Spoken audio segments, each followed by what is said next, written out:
Setiap kisah pasti diakhiri dengan bahagia ataupun sedih. Dan peristiwa yang terjadi akan berlanjut menjadi sebuah sejarah.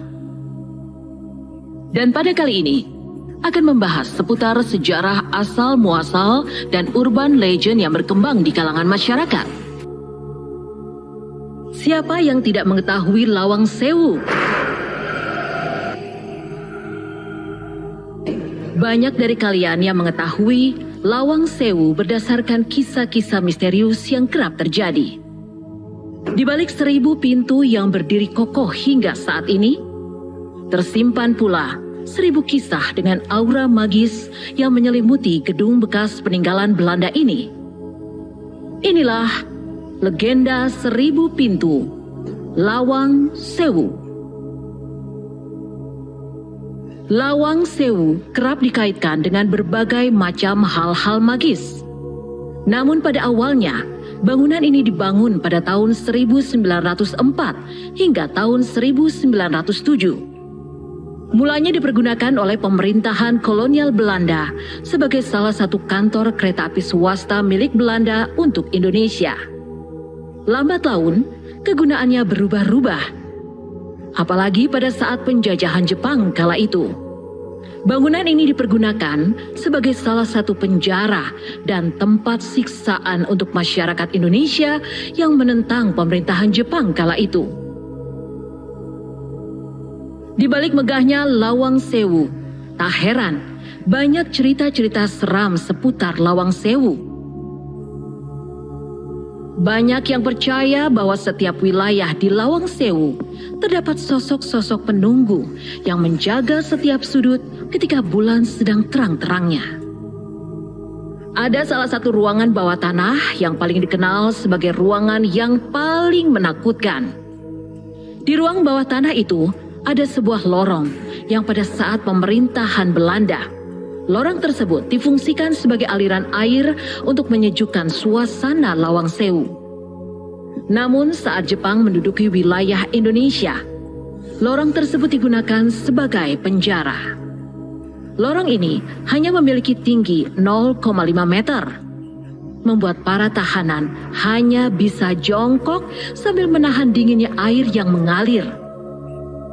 Banyak tahanan yang akhirnya meninggal di lorong bawah tanah ini.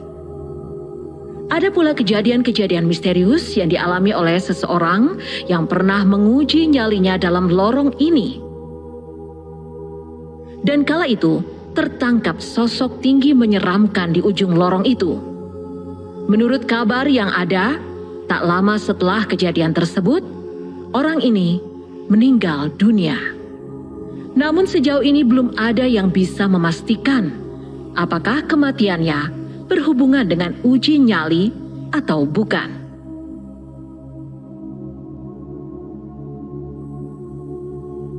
Tak lepas kejadian-kejadian aneh lainnya, sumur di halaman gedung Lawang Sewu. Menurut kabar, sering terdengar suara-suara jeritan-jeritan tentara Belanda dalam sumur itu. Kala itu saat perebutan oleh Jepang untuk menduduki Indonesia, sumur tersebut dipakai untuk membantai tentara Belanda. Namun menurut sebagian orang, sumur ini tak pernah dibuka dan selalu tertutup rapat. Tapi banyak yang percaya hal tersebut hanya untuk menutupi kekejian pada kala itu. Selain suara-suara yang muncul dari sumur, ada pula suara-suara yang terdengar menggema di lorong-lorong Lawang Sewu.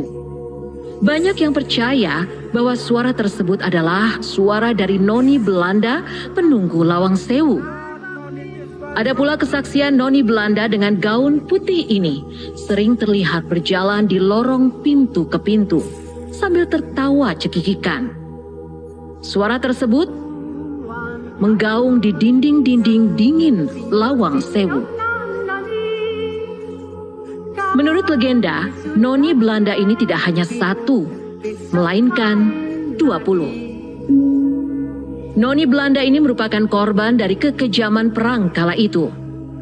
Menurut sebagian orang, jasad noni Belanda dikubur di sekitar bangunan Lawang Sewu. Sehingga noni Belanda ini kerap muncul di lorong-lorong Lawang Sewu. Menurut salah seorang penjaga gedung Lawang Sewu, salah satu titik di mana sosok tak kasat mata itu kerap memperlihatkan diri pada bagian pintu depan paling barat atau paling timur. Dipercaya sosok penjaga di pintu tersebut adalah para serdadu tentara Belanda, lengkap dengan senjata laras panjangnya. Kedatangan tentara ini ditandai dengan hembusan angin yang kencang, disertai semilir wewangian misterius anyir darah.